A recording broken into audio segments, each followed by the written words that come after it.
ठाण्यात एकनाथ शिंदे यांची एक हाती सत्ता, शिवसेना 75 तर भाजप 28 जागांवर विजयी. राज्याचे उपमुख्यमंत्री तथा शिवसेना मुख्य नेते एकनाथ शिंदे यांनी आपला बालेकिल्ला असलेल्या ठाण्यावरील पकड कायम ठेवताना शिवसेनेचे 75 नगरसेवक निवडून आणण्यात यश मिळवले आहे. मुंबईप्रमाणे ठाणे महापालिका निवडणुकीतही शिवसेना भाजपची युती झाली होती. भाजपने ठाण्यातून 28 जागा मिळवल्या असून उभाटाला एका जागेवर यश मिळाले आहे, तर मनसे आणि काँग्रेसला भोपळाही फोडता आलेला नाही. माजी खासदार राजन विचारे यांच्या पत्नी नंदिनी विचारे यांचा ठाण्यातून पराभव झाल्याने उभाटासाठी आणि विशेष करून राजन विचारे यांच्यासाठी हा मोठा धक्का मानला जात आहे.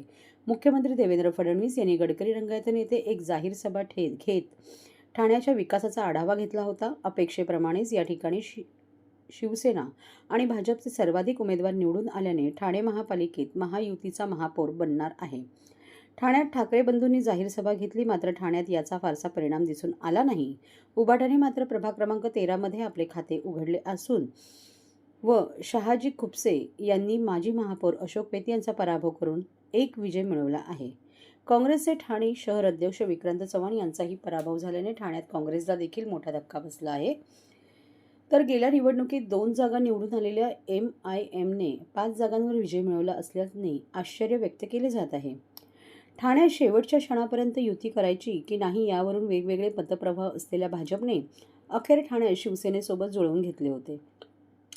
त्यानंतर ठाण्यातून शिवसेनेचे सर्वाधिक उमेदवार निवडून आणण्यासाठी भाजपनेही प्रचंड ताकद लावली होती. पण भाजपला अवघ्या 28 जागांवर समाधान मानावे लागले आहे. असे असले तरी ठाण्यातही एकावीत महायुतीचा विजयी गुलाल उधळत ठिकठिकाणी जल्लोष साजरा करण्यात आला. उपमुख्यमंत्री एकनाथ शिंदे, मुख्यमंत्री देवेंद्र फडणवीस यांनी या विजयाबद्दल एकमेकांचे फोनवरून अभिनंदन केले.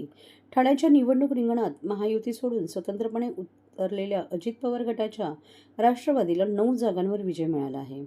MIMने या निवडणुकीत चांगली कामगिरी बजावत आपले 5 उमेदवार निवडून आणले आहेत.